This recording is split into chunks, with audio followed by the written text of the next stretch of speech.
All right, so we are now in week 6. So our topic for today is about provide evidence to support opinion or fact. Our objectives are distinguish fact from opinion, provide evidence to support opinion or fact, and participate actively in the discussion.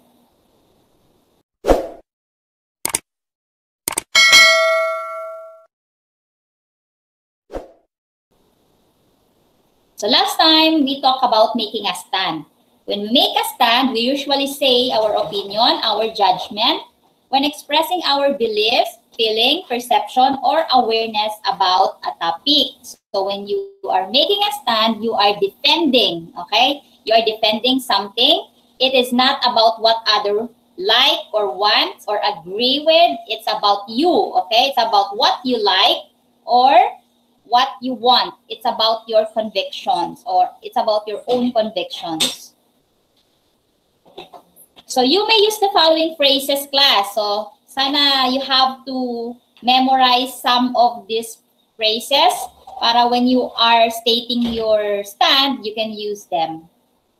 Okay, I'm absolutely convinced that, I'm sure that, I strongly believe that, I have no doubt that, there's no doubt in my mind that, in my opinion, in my view, from my point of view, from my perspective, I think, I believe, I feel, I suppose, and I guess. All right? So, everybody, look at your screen. If you will be given a chance to be one of the representatives to raise the opinions for the conduct of classes during this time of pandemic in our country, what will be your stand about this controversial issue? Are you in favor of face-to-face classes in this time of pandemic, or are you in favor of online classes? Which stand? What is your stand about this issue? Can you share your views, your perspective, your opinion about this? Are you, do you want to have face-to-face classes, or would you rather choose online classes? Class, just raise your hand. Okay, Andrea. I'm sure that I agree to face-to-face class kasi po mas parang pag nakikita mo po siya ng personal o kaya naririnig mo siya ng personal, parang mas matututunan mo po siya ng sobra-sobra kaysa po sa online class. Kasi po minsan po sa online class nagcha-choppy po sa akin pero po sa iba po hindi. Tapos minsan din po nawawalan ako ng net. Kaya po minsan nahihirapan ako mag-ano sa online class. Yun lang po. All right, so that is Andrea's stand on this issue. What about Daniel? Yes, Daniel. On my opinion po, mas pabor po ako sa online class dahil po sa panahon po natin ngayon, may pandemic po, lalo po tumataas yung kaso po ng COVID-19. Kaya po, para po hindi po magkahawaan at maingatan na rin po yung sarili po natin, pati po yung mga estudyante, pabor po ako na sa online class na lang po para hindi rin po magkahawaan. All right, so that's Daniel's point of view. But okay, class, by just choosing one from the option, meaning to say you're making your stand already. Okay, you're defending your belief, your rights, and your choices. Plants are example of living things. Do you agree? Is it true that plants are example of living things? Yes po. Yes. Why do you think so? Why do you think plants are example of living things? Bakit? Because, ano? Kilit po, ma'am. Ma'am, ano po yung tanong? Ma'am, kasi po parang... Kilit Ma'am, po, kasi po ma'am, parang tao lang din po wait yung lang. inaalagaan. Dinidiligan niyo po para Sino po... nagsasalita? Okay, sige. Plants are example of living things because plants are alive, they grow, they adapt, and they also respond to stimuli like water, sunlight, and touch, di ba? So they are example of living things. And what about, I think collecting plants is fun. Is it fun to collect plants? Opo. For some people, or for some people, it is fun. Maybe for some, they have another hobby, or they have another favorite thing to do. Okay. So let's compare the two sentences, class. The number one sentence is plants are example of living things, and number two, I think collecting plants is fun. Which of the two sentences is a fact? Which is an example of opinion? Okay, see? So your answer number one is fact, number two is opinion. All right, so let's see if your answers are correct. Facts, let's define facts. Facts can be proven, true for everyone, okay? Opinions can't be proven. It's a matter of your own personal judgment, right? So what is a fact? Facts can be proven. We can find facts by doing research in your textbooks, in your computer, internet, right? Or in real life situations. Example, the sun is the center of the solar system. It is a fact.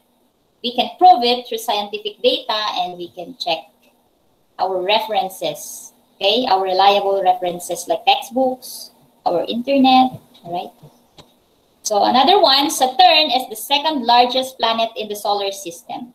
Do you agree? Do you know that Saturn is the second largest planet in the solar system? Opo.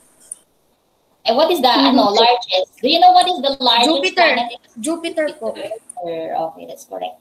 So Saturn is the sixth planet in the solar system, and it is the second largest planet as well.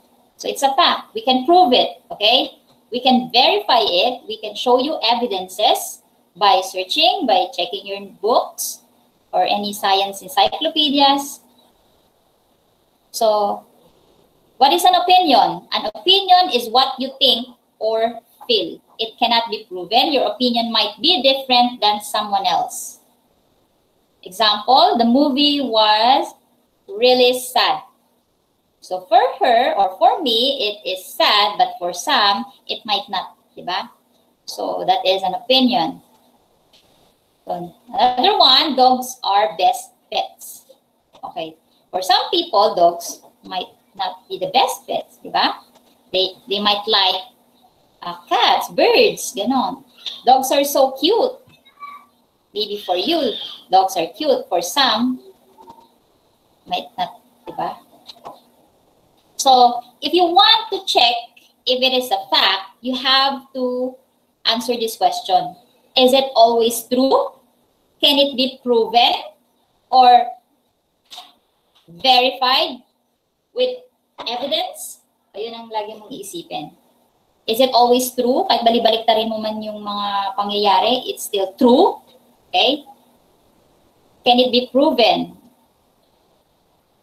Okay, I will play this short video, okay? So all you have to do is to pay attention, listen very well, because you will write down in your notebook some facts or opinions that you could get in that video. So prepare your notebook, write down at least 1 or 2 facts about the video, okay? So dapat lahat kayo may ma-share na kahit isa o dalawang facts about the video. And I hope may sound siya pag play natin. And then, also get examples of opinion that you could create. All right, let's start. Hello, friends. How are you doing? Hello. All right, class. Have you written down some facts or opinions? Okay, Opo, can you ma'am. share now? Sino mauna? Ma'am Hasan po. Hasan, okay. Okay, Hasan, turn on your mic. Ma'am, yung fact po is yung COVID-19 po can spread easily to anyone. To anyone, okay, Tapos sige. yung opinion po, research is very important. Lagyan mo lang phrases. Sa simula. You add phrases at the beginning para maging opinion siya. Okay, I think, pwede mo mong ganun I think research is very important. Kasi paano sa iba baka hindi, di ba? Okay, Zen Liam. Yung fact ko po, ma'am, yung virus po na kumakalat ngayon ay galing sa coronavirus family. Tapos yung opinion ko naman po ay kailangan po natin gawin yung mga protocols para po maging safe tayo at hindi tayo makahawa or hindi tayo mahawaan. Okay. So, class, when you're stating, yeah, okay, that's correct naman. When you're stating your opinion, make sure to add phrases at the beginning. Like, I strongly believe that we should protect ourselves by doing this, ganyan. So, meaning to say, that is your own point of view. Okay, next, si Mika. Mika, yes. Mika Alexis. Yung fact ko po ay, this virus has spread worldwide. Okay. Tapos yung opinion ko po, I strongly believe that to be a superhero, we need to follow the health rules. Alright, sige. Next, meron pa po bang gusto mag-share ng kanyang sagot? Si ano nakita ko nagsusulat kanina? Si Jasly. Nasaan ka na, Jasly? Next si Jaren May, susunod siya. Jasly, marami kang sinulat sa notebook mo, right? Sige, share mo na. Ako po, ma'am? Ako po ba? Yes. May Jasly pa po bang iba? Okay, Jasly, Besana. Yung fact ko po, yung coronavirus po, kaya pong ma-spread ng madalian kung naghahawak, it can be spread easily through touching object po. Tapos yung opinion ko naman po, I think wearing face mask and keep social distancing may protect you from the virus. Ayun po. Alright, I think. Sige. Next, sino kayo sinabi kong next? Ako po. Go, Jaren. Yung fact ko po narinig ko sa video po ay parang coronavirus po yung one of the reasons na nagkaroon po tayo ng pandemic. Yes, Tapos po, yung opinion ko po ay I think po na kailangan po natin gawin lahat ng rules na tama para po mas safe po tayong lahat. Okay, sige. That's correct. Si Rashid. Nasaan ka na, Rashid? Turn on your mic. Rashid. Nag-raise ka ng kamay, di ba, Rashid? Sino pa? Last one na. And the next slide na tayo. Wala na po?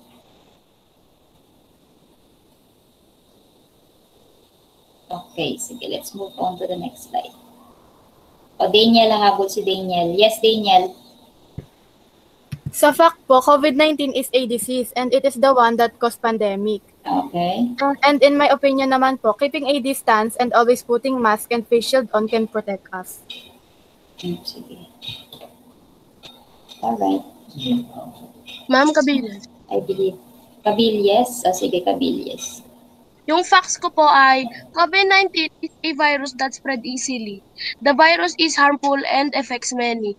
Yung option ko naman po, yung opinion. I think should be very continued with our hygiene po. Sige. Meron bang superhero na binanggit din kanina? I think everyone like to be a superhero. That's a fact. Is it a fact or opinion? I think everyone should like to be a superhero. That's opinion. Yes. Okay, next na tayo. Next slide. Okay, can you, just by looking at this picture, class, okay, can you create a statement that is fact and opinion? What can you say about fruits and vegetables? Diba, discuss natin kanina? Okay. Justly, sige. The vegetables are healthy. Tapos po yung opinion ko po. I think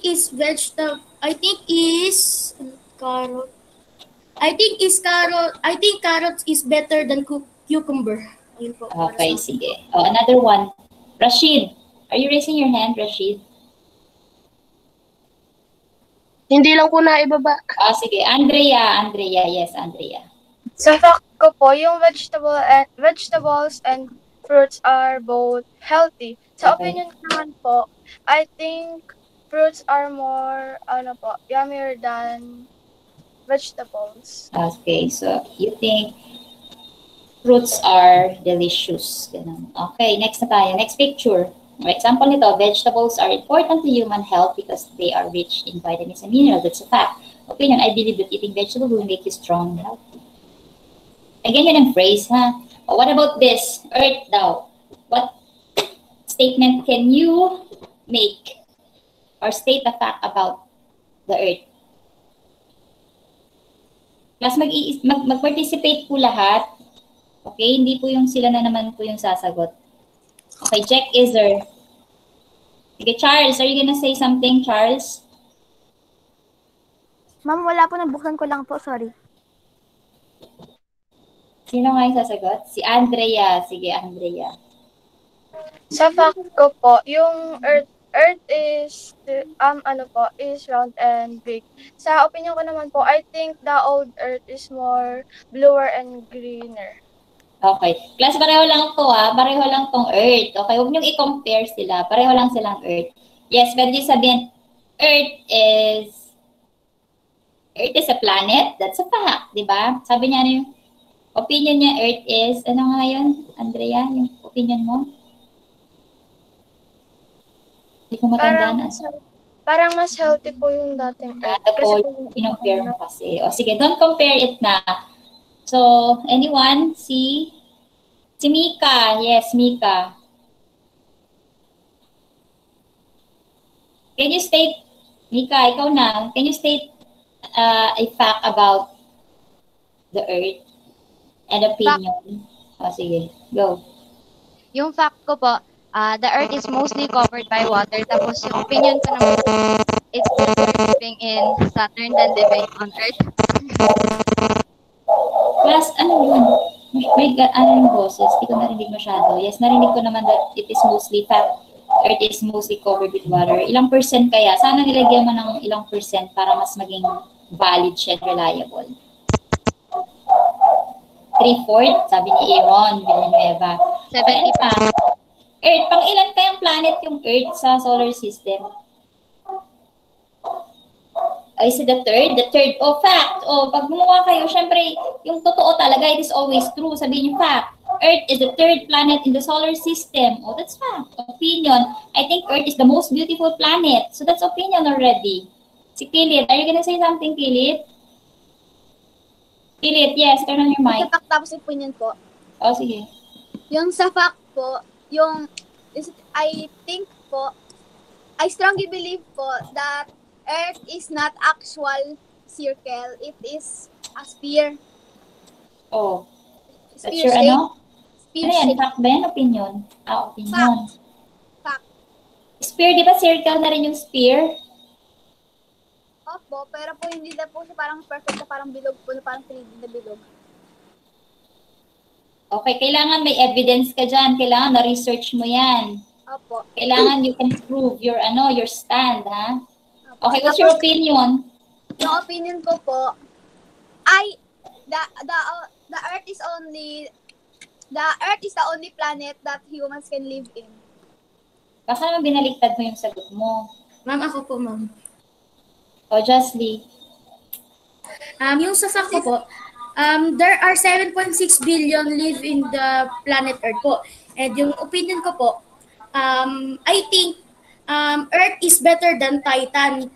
Yung Titan po, ayun po yung moon po ng Saturn. Kasi po, yung mga scientists po, meron pong pag-aaral na kung halimbawa nagumuho ang Earth daw po, pwede daw pong tumira doon yung mga tao sa Titan po. Kasi po may mga tubig po, may mga land po, and marami pa pong iba.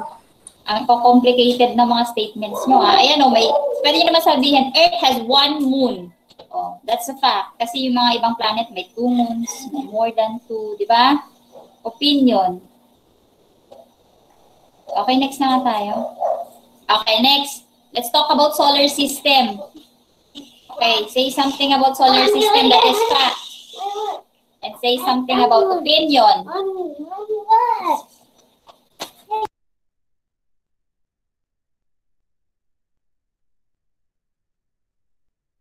Class, come on. Can you say something about solar system that is a fact, that is always true? Kahit ano mangyari, balik-balik ka rin, kahit sino mag-research, the same answer ang makuha nila.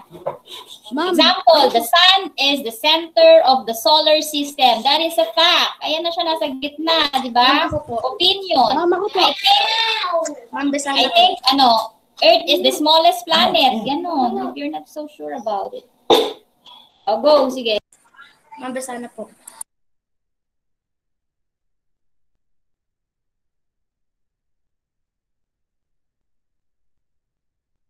Ay, sorry, Jasly. Ako po, ma'am. Na-off ko pala yung mic ko. Sorry. Jasly, yes.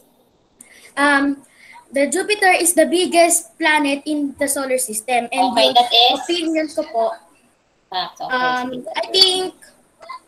I think Pluto is not planet na po. Kasi po, meron po napanood na pag-aaral na hindi na daw po planet yung Pluto kasi na-combine daw po siya sa planet na Neptune.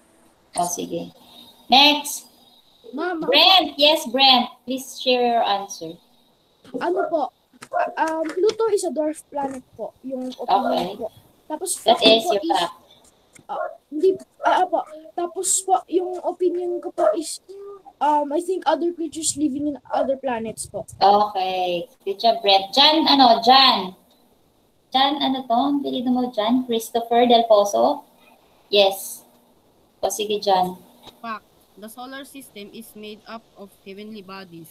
Okay. I think Captain Marvel is in the solar system. Okay, pwede. Yes.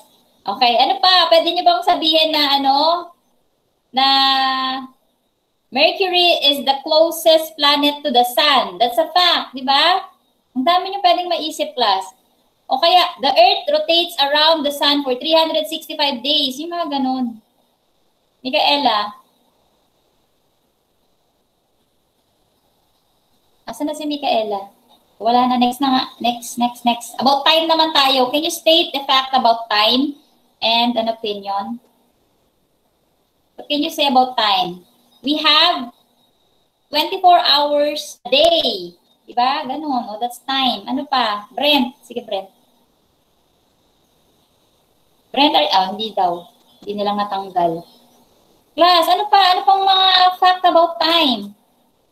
O, Samuel Chua. Yes, Chua. Alam ko na po, ma'am. O, sige. Hindi, si Chua muna. Okay. Samuel, are you gonna say something? Plus, pag nag-raise kayo ng kamay, ibig sabihin you're ready. Nawala na siya. Sige, Brent, ikaw na lang. Fact. One day is 24 hours. Opinion. Time never exists. Okay, sige. Brent, your turn. Ano po? My fact po is, the clock moves clockwise. Tapos po, yung opinion ko po is you can go back in time by rotating your clock. Okay. Sige. Class, huwag nyo naman kalimutan yung mga nyo. O sige, Besana, yung mga phrases nyo para mas clear. Okay, Besana. There are 60 minutes in 1 hour. So, kung one day po, meron po siyang 1,440 minutes po. And yung opinion ko po is, time is fast po. I think time is fast po. Pwede naman, okay. Minsan may nagsabi time is gold time. I think time is very important, pero that's for somebody else. Hindi para. Time is gold. Hindi naman gold sa kanila ang time. Malay mo sa kanila. Hindi naman importante, di ba? So, and there are 60 seconds in 1 minute also. Dun lang siya. Okay, next. How can you tell the difference between fact or opinion? Paano niyo masasabi na yun ay isang fact? Paano niyo masasabi na yun ay opinion? Okay, Esparago. Napindot lang po, ma'am. Class, very easy ang topic natin ngayon. Bakit parang hindi kayo nagpa-participate? Sige. Andrea. Kapag fact po yung pinag-uusapan, kailangan po ay may evidence siya o kaya na-research mo po sa internet. Kapag naman po opinion, parang may sa una po, kailangan po may phrase na parang in my opinion, in my point of view, I'm surely that, ganun po. Okay. So, pwede rin walang ganon. Pwede rin walang phrases. Alam mo kagad na it's an opinion. Kunyari, apples are fruits. Alam mo kagad na fact yun. Apples are delicious. Alam mo kagad na opinion yun because for some people, it's not delicious. Okay? So, Jasly. Ano po? Sige, Jasly. How did we provide evidence to support fact and opinion? Ano po, ma'am? How are we going to provide evidence? ano ang gagawin mo para makapag-provide ka ng evidence to support your statement na fact or opinion? Anyone? Mika? Mika, can you help Jasly? By experience po or by research. Okay, sabi ni Mika, by experience or by research. That's correct naman. Okay. So ayun na nga. So you have to examine first and search for evidence or verify it with evidence from books and other reliable references. So just type your answers na lang sa ating chat box. Lagyan nyo 1. Ganon. Kung sagot nyo 1, lagyan nyo number 1, fact. Number 2, lagyan nyo ng number. Okay? So let's start. Number 1. Jupiter is the largest planet in the solar system. Sabi ni Jasly, fact. Rashid, fact. Okay, that's correct. Next. The fastest land-dwelling animal is the cheetah. Okay, that is number 2. Yes, it's a fact. Next. Number 3. Pizza is the most delicious food. Pizza is the most delicious food? No, it's not for some people. So this is a opinion. Snakes do not make good pets. This is number 4. Snakes do not make a good pet. This is a opinion. Kasi may mga ibang tao naman, they like snake pets. Okay, what about this last number 5? Last number is number 5. Christmas is the best holiday of the year. Do you agree? Or is it a fact or opinion? Okay, this is an opinion because for some people, maybe New Year ang best holiday for them, so opinion, right? So class, everybody listen. I will post a group activity in our classroom tomorrow. Aside from that, meron din kayong summative test tomorrow, okay? Pero it will not take a lot of your time naman dun sa summative test. So, meron akong group activity na gagawin. Ibig sabihin, pag activity number 1 ka, group 1 ka, kapag group 1 ka, syempre, pag group 1 ang gawin mo, pag group 2 ka, yung pag group 2 ang gawin mo, huwag kang pipili kung ano lang gusto mo, kung ano yung na-assign na task sa'yo, yun yung gagawin mo, okay? So, huwag mo namang gawin lahat yan. Masabihin mo, ang dami kong pinagawa kasi ginawa mo pala lahat ng activity ng bawat group, okay? So, I will just assign a leader. Doon may ipopost ko siya sa classroom. Kunyari, group 1, leader, ganyan, members. And then, next meeting, next week, you can present your final output, okay? Present niyo yung output niyo. Pwede naman kayo mag-chat ng mga kaklase niyo, di ba, about dun sa ipe-present niyo. Kung sino yung, pwede ko naman kayo, i-PM niyo ako kung hindi kayo marunong gumawa ng PowerPoint. Kahit simple lang, isulat niyo lang dun lahat ng sagot ng mga klase niyo. Okay? So, that's it for today, class. And, class dismissed. Thank you, ma'am. Happy birthday po. Thank you po, ma'am. Bye po.